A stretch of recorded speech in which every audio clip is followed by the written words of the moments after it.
down to the lake. I found this magic lure, gotta try it, I can't wait. Whoa, said Joe, if you wanna set the hook, then you best don't go. You sit down here and watch a Johnny Johnson fishing show, 'cause he's a super fast man, not a bad looking feller, and the fish are scared and they just smile as they go by, and they wrestle a big old alligator for a 5-pounder hook. He knows things that any normal man just wouldn't know. So put that lure down and pay attention, and we'll go. But first we're gonna watch a Johnny Johnson fishing show.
Whew, there we go, folks, right there, a real nice one. Oh, and that little swim bait, maybe they'll start getting moved up. Not a big fish, but a fun fish right here at Roosevelt Lake. This is the time of year they start coming up and busting shad a little bit. But I noticed last week I was out here and man, I had a lot of fun with this little swim bait. And they were busting shad up against the bank, and I came back to this little area thinking, man, maybe they'll start. We got here early and we saw some shad blipping. Maybe they'll start moving up a little bit now.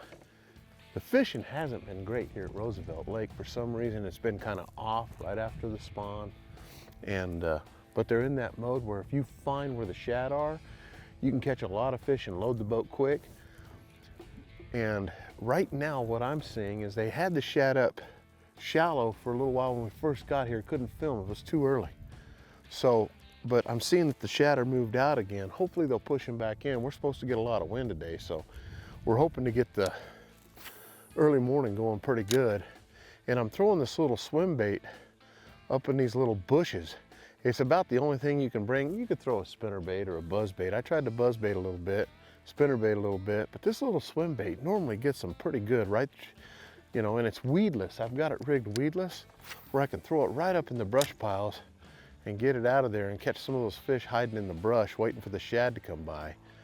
So what we're gonna do is just kind of cover some water a little bit and see if we can get enough bites here in the morning to have a little fun. Normally this is a good little area, but I'll tell you, the shad swim. It's amazing how you can go to an area, catch 30, 40 fish, because they're busting shad, having a blast, go back the next day and they're gone. But it happens that way a lot of times because they're pushing the shad all over. Oh, I'm hearing some shad now. You can see them up against the bank over there. It's just starting a little later than normal. See them up against the bank way over there? So those shad right there are getting pushed by bass, and you'll see them just come up and just start exploding on those shad here in just a little bit. It's getting ready to happen. It's just happened a little later than it did the other morning. I really think it's gonna happen. And boy, when it happens, be ready, because it's usually a lot of times one after another if you get in the right area. And I'm gonna turn around and work the other way. We'll just, oh, right there. He hit right at the boat, folks. I was busy talking about what I was gonna do. And he hit right at the boat. See how they whacked that thing? Look at that. You know, a little buck bass, but still a lot of fun. Oh my goodness. Hey, I'm gonna tell you something too that's really important. Now this one's tore up. I'll have to get another one, put it on spot lock here. But they tear these baits up so fast. And all it is, like I said, is just that little lipper made by Reaction Innovations right here. That little dude gets the job done, let me tell you. This color is the grape color. And as the day progresses, we'll want to go to the Money Shot Violet. It's got a little purple in it when the sun comes up real good, but it's more translucent. It's more clear with the purple flake in it, and it looks really good. But this bait right here, let me get you a good look at that. That bait right there is just a beautiful little shad looking bait right there. Look at that. Now, when you get these out of the package a lot of times, especially when you're throwing them weightless, the most important thing to remember is make sure that tail is not kinked. Because if you pull this out of the package and the tail is kinked, a lot of times it's not going to run right. You want it to do this as it's coming through the water and then the paddle tail is going. But if it's like this, a lot of times it'll end up sideways and it won't be pulled right. You won't catch the fish. It'll keep popping out of the water on you. Got him. Got that one by that bush. Come on, son. That one hit right by the bush. Get up here. I'll tell you, having to make these long casts so your shadow and stuff doesn't hit the fish as we're going up, because we're going down the bank here, and that sun, your shadow will actually hit. So you got to make extra long casts way up in front of me. I started kind of paralleling the bank a little bit and working my way up as close as I can get to these trees. And it puts you in a strike zone longer, but it also keeps that shadow, because if you turn and have your shadow there, it kind of spooks them a little bit. So I like to make sure my shadow's not on the fish for sure, but I'll make those long casts. And one of the reasons that I love this Taipan rod that I'm using is a 710. It's my little swim bait rod. That 710, man, it makes a big difference for that extra few feet of getting that bait out there, especially weightless like this, far enough. So, oh, one jumped right there. Let's see if we can get him to boil back up here. Trying to find that retrieve speed is key. And once you get it going, it's like a lot of times in the mornings, early in the mornings, you have to reel it just a bit slower so they can find it, see it, and catch it, because they gotta see it, you know? So a lot of times, early in the mornings, I'll reel it just a bit slower, and then in the afternoons or during the midday when the sun's at its highest, you can burn this thing across the top of the water and they'll just blast it like a topwater bait. Oh, there's one. He came up and blasted it like a topwater bait, little guy. Right by that bush. Now, a lot of times, if you don't see any action, you bring it by a bush, you know what that could be? I call them little fry garters, because I saw a little fry popping up right as I threw in there. And that little guy, what he's doing is protecting those little fry. Throw it back in there so you can get back in on them. But you'll throw by a bush, you'll see little fry. It's not like shad, it's a little bit different this time of year. And what happens is after the bass have spawned, the fry will hide out in these little trees, these little bushes, which is great. It's nice to have something in there for them to hide in. But what happens is the male bass for a while will protect those babies, and anything that comes through there, they're gonna hit it. Another good reason why catch and release is very important. Have fun, but man, put them back. They can go back and protect them babies, and we'll have bass for a long time. But that's what happens a lot of times. So if you don't see the shad busting up, or even if you're going down the bank and you see those little fry, and you'll notice the difference, because shad, you know, it's just a whole different little bubble there. and a lot of times you throw in there and you'll catch that fry garter. We call them fry garters. Okay, what we're gonna do now is the sun's popping up a little bit. I'm gonna change color, see if that makes a difference. This was that Money Shot Violet one I was telling you about. It's got a little purple flake in it. This was the grape we were using. This is great for a little bit darker water. When we start getting in clear water, we start getting the sun popping up. I like to go to this color. In clear water, if you got just a slight dinge to the water and it's not real clear, then I like to kind of stay with the grape. But I'm going to switch it over and just see what happens.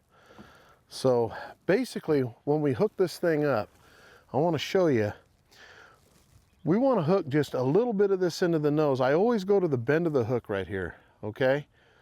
I'll just go right to the bend of the hook as I bring it in, just like that. And then I'm going to bring it out on the bottom. I'm going to bring it all the way up, and then I'm going to twist it around, okay, where the hook's back popping up towards the top. And then there's a little groove right there. Pinch it up, bring it back, and voila. We have ourselves a straight bait ready to go, okay? So we're gonna try a different color, see if that makes a difference real quick. Oh, there's one, he hit it right there. That's what I'm talking about. Get up here, oh! I'll let him jump. I must have barely had him hooked. The hook came completely out of that thing too, look at that. That fish there schooled me. You know, a lot of times when we go out fishing and we hear about guys, I'm catching them on swim baits, I'm catching them on swim baits. You know, a lot of times we all think differently, but I'm often wondering, do we think of when somebody says they're catching them on swim baits, are they catching them on something like this? Or maybe something like this one here? Or are they catching them on the little guy with the jig head? Or maybe even just the old paddle tail swim bait. There's so many swim baits out there. When somebody says they're catching them on swim baits, you might as well say reaction baits, because everybody's mind goes to a different place when you say swim baits. They're automatically assuming some of these big swim baits. It could be the little swim baits. Many a times I've been at Lake Havasu and I've heard people catching them on swim baits, and I'm thinking maybe the big paddle tails. And what they're catching them on is these little guys here. Either the dippers, or they're catching them on the little heads with the tails like that, the little paddle tails. So you got to remember, when you hear somebody say that I'm catching them on swim baits, that could be a wide variety of different kinds of baits that they're catching them on. So you might want to get a little bit more into detail of what they might be catching them on. But a lot of times you just got to go out and experiment. There's a place for all these, and they all catch good fish. So the thing is find out what works good for you. One of the reasons I like the little one that we're throwing, that little dipper, and you can see it compared to something like this, okay? That's big fish hunting there. But it's because when they're chasing those shad like they're doing and bubbling them up, it's all those little threadfin shad. And they just love going after something like that. And you can throw it in there and catch quite a few.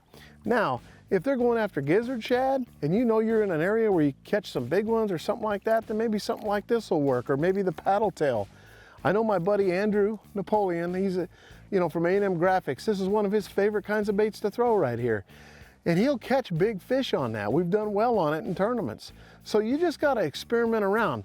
When these fish, I can tell you this, when these fish quit hitting the little dippers and hitting shallow and you don't see any action, doesn't mean it's not happening a little bit deeper. Sometimes you can pick up that little paddle tail or something like this and get down there a little deeper and catch those fish.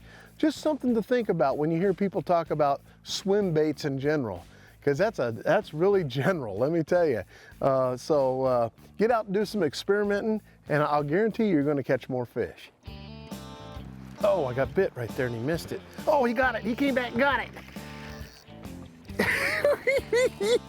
He came back and got that bait. Back off the bank a little bit. They're just barely getting it. Look at that. Look at that. He's just barely got it. They're really not eating it good. That's why I'm missing them. Look. He's just barely getting it in his mouth. Hook popped right out. You know, when you hook them in that part of the face there, like right there, it's paper thin. So when they start working, they open it up a little bit and they jump and they'll spit your hook a lot of times. I'm catching them just a little bit farther out now. You got to experiment around a little bit to find out what the fish are telling you. to get bit. Sometimes your boat is in the lane that they're feeding in or where they're at, and a lot of times you're pushing the fish out and you're fishing too close and they're not up there. So sometimes it's best to back off. Just try to make a real long cast like that and real slow, see if you can get them coming.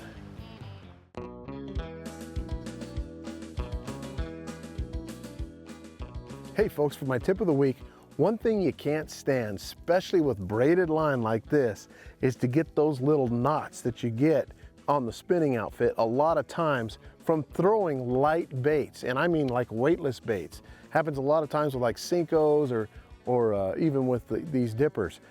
Here's a little tip that'll keep you from having that happen quite often. Okay, number one, after a while, when you've made quite a few casts with this thing, especially with the wind blowing, if you're around the wind or whatever, make yourself a real long cast.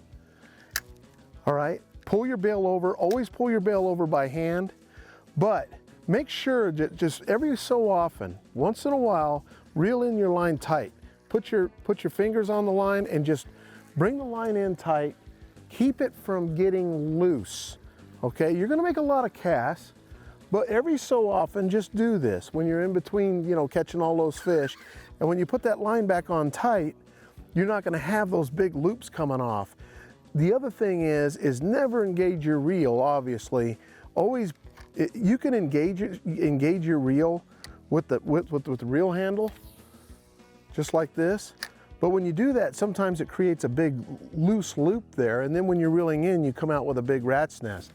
So in saying that, when you go to throw out, always make sure that you pull the bail over by hand, and it'll keep you from having a lot of those issues.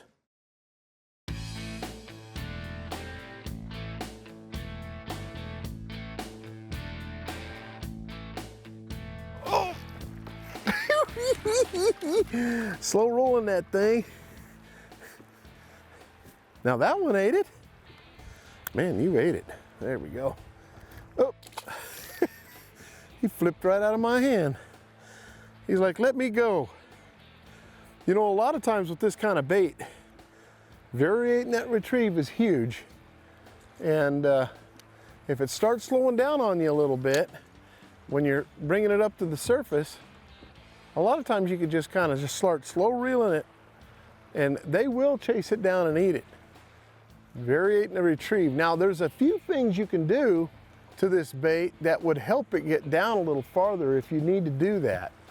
One of them is you can put a little tiny nail weight, which you've seen me do in the past, inside the head. And a lot of times when I'm burning the bait really fast, I'll put one in. That way, as soon as it hits the water, it actually, I can start reeling it right away and it stays under the surface. But I'll put that nail weight right there, not where you put the hook part of it in, but just right in the belly there, right before the head, or the neck, I should say. Just a little 16th or something like that helps a lot. And man, you can get a good cast. Or you can buy the hooks that have the little belly weights on them up front, okay? And those particular hooks will allow you to reel it slower and get it down there just a little bit deeper, and get down there where the fish are, if need be. But try variating your retrieve. I like the thing to look as natural as possible. And then if that don't work, there's some options you have there to get down there where those fish are.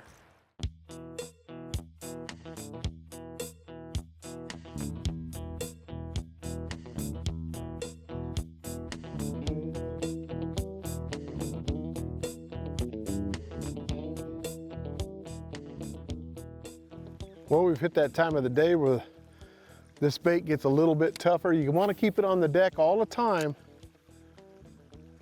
And that way when you see shad busting, or bass busting shad, you can pull it out real quick and throw it up into these trees.